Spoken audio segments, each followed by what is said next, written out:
Apa ndak mati kalau 3 hari tidak makan?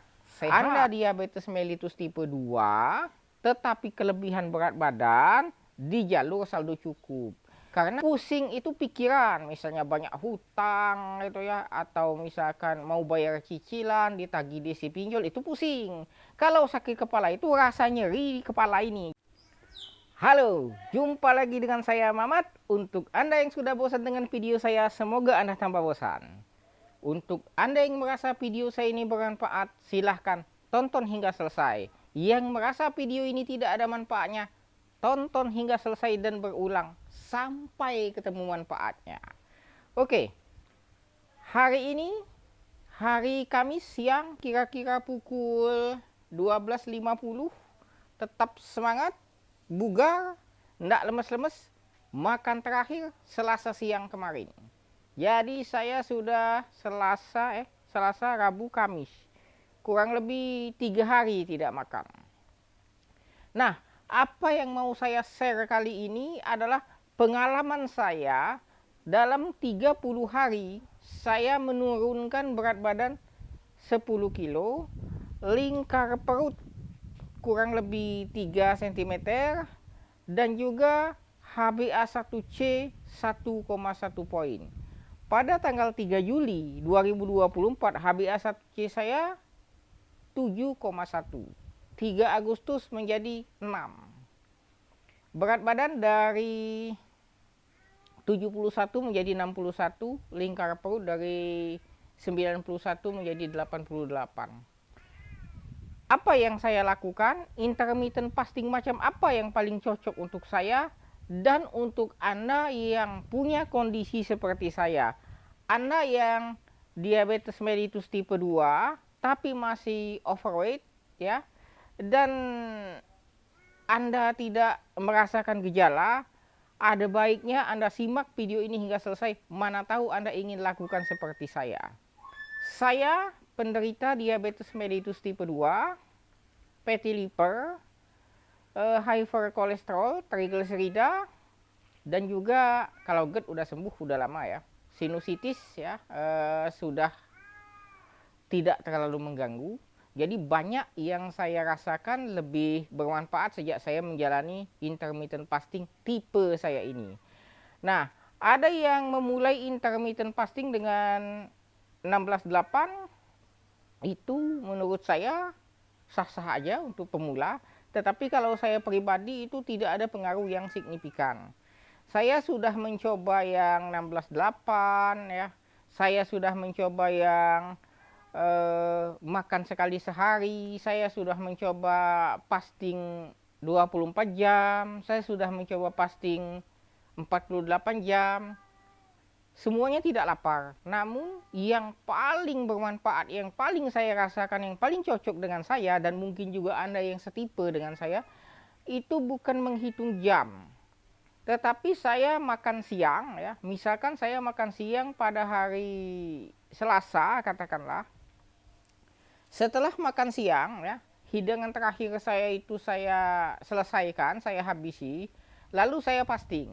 Nah, pertanyaannya, kapan jendela makan saya buka?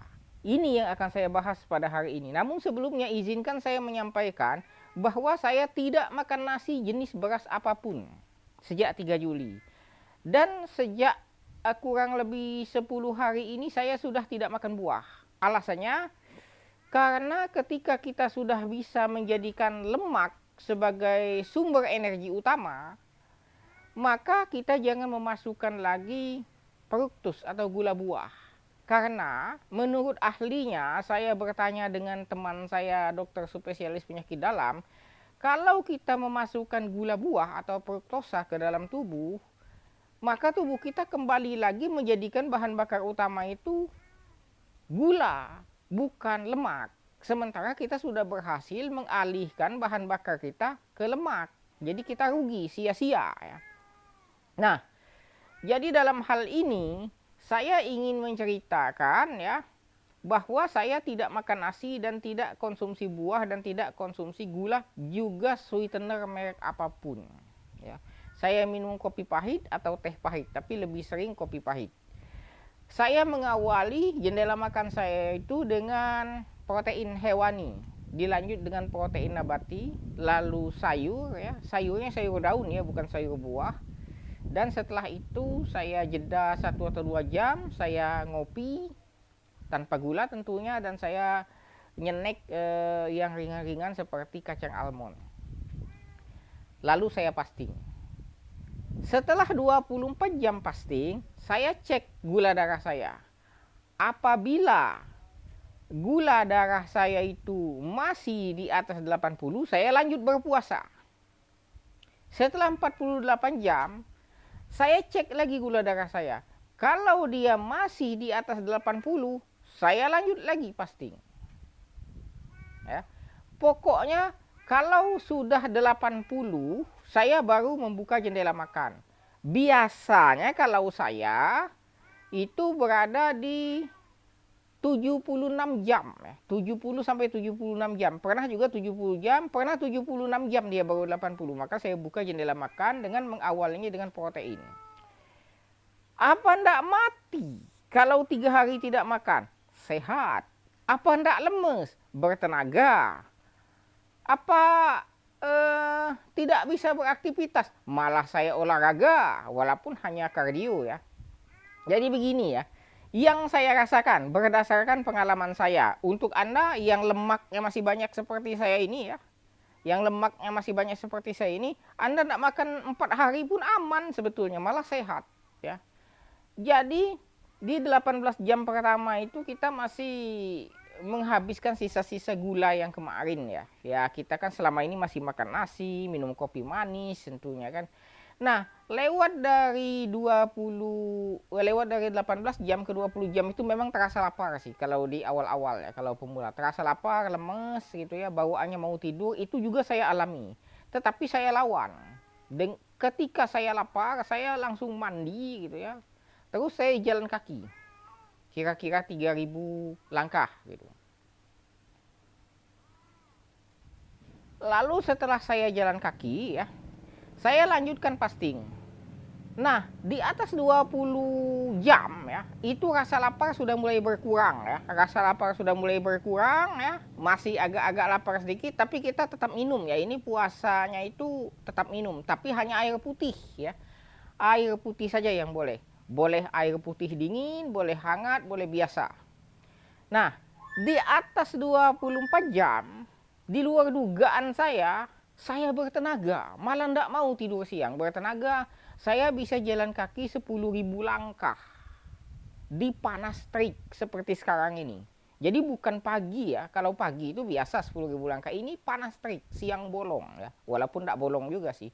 Nah, itu lewat dari 24 jam menuju ke 30 jam itu sama sekali tidak ada rasa lapar, tidak ada sakit kepala ya. Saya tidak mau menyebutnya pusing, karena menurut saya pusing itu pikiran, misalnya banyak hutang gitu ya, atau misalkan mau bayar cicilan, ditagih desi pinjol, itu pusing. Kalau sakit kepala itu rasa nyeri di kepala ini. Jadi itu bedanya pusing dengan sakit kepala menurut saya ya.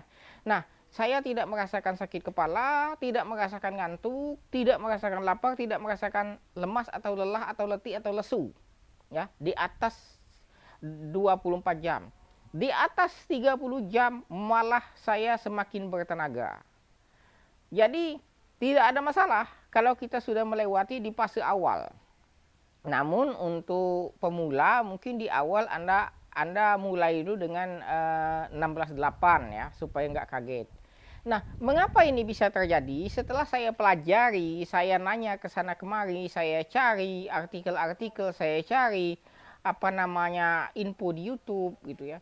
Ternyata setelah di atas 18 jam itu terjadilah pembakaran lemak. Jadi tubuh kita sudah nggak ketemu lagi karbo, nggak ketemu gula. Dia jadikan lemak sebagai sumber energi, dia bakar lemak. Makanya lingkar perut mengecil dan di saat itu berat badan turun drastis. Ya. Lemak terbakar sehingga kita bertenaga dan tidak lapar, berat badan menurun. Kenapa saya mau lanjut lagi puasanya kalau gula darah saya belum 80? Begini, biasanya di 72 jam berpuasa itu ya, menurut para ahli ya, itu terjadi yang namanya autopagi ya. Sel memakan sel ya, memakan diri sendiri. Jadi sel-sel yang rusak ya, cikal bakal kanker gitu ya, dimakan oleh sel yang masih bagus. Setelah dimakan maka tumbuh sel baru, artinya regenerasi sel. Manfaat yang saya dapat ya, berat badan saya menurun karena terjadi fat burning ya, dan juga peluang untuk terjadinya kanker itu gagal karena selnya sudah dimakan oleh proses autopagi.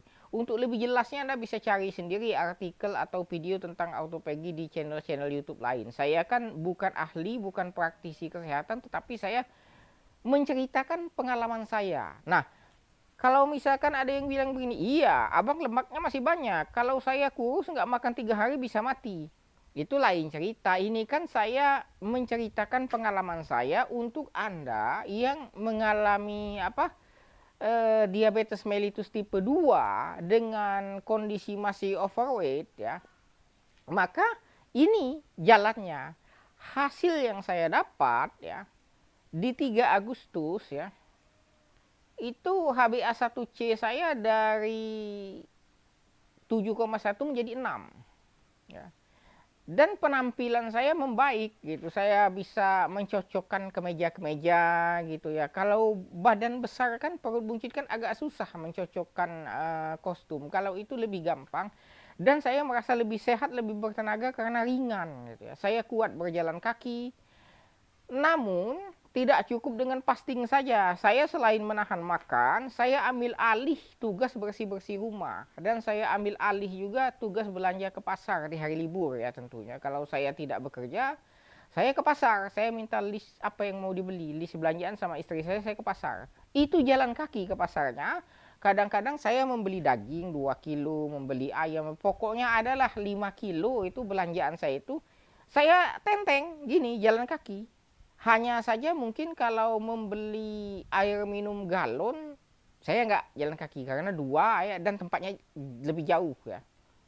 Jadi kalau untuk masih di bawah 20 kilo, saya masih jalan kaki, saya tenteng aja. Sampai ke rumah itu berkeringat. Dan saya menimbang badan itu, bangun tidur, setelah buang air kecil, karena jarang ya buang air besar kalau fasting yang long fasting begini ya. Setelah buang air kecil saya timbang, dan sore hari setelah minum ya, sore hari. Nah di situ saya pantau ya, yang saya ambil turun bersihnya itu 10 kilo. Sebetulnya lebih 10 kilo, tapi ada yang masih naik turun 2 kilo kalau nggak salah naik turun gitu. Nah itulah pengalaman saya. Jika Anda ingin mencoba, silahkan dicoba. Tapi ini khusus untuk Anda yang masih kelebihan berat badan ya.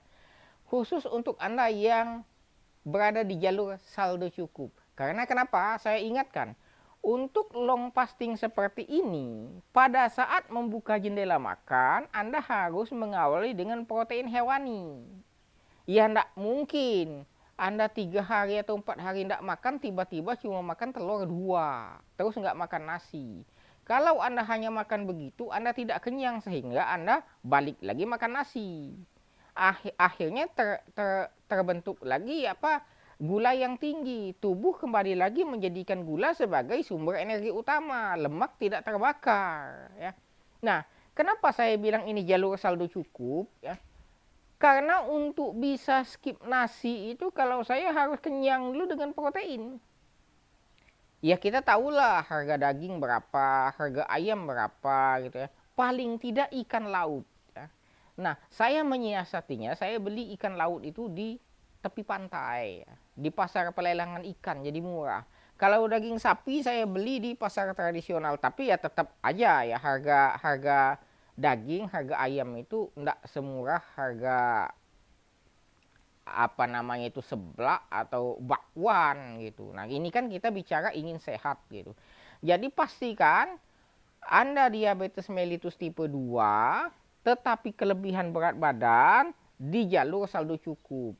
Karena kalau Anda sudah kekurangan berat badan, mungkin trik saya ini tidak berguna gitu. Takutnya nanti malah terjadi hal-hal yang tidak diinginkan. Intinya pastikan saldo cukup. Saya Mamat, salam dari Padang.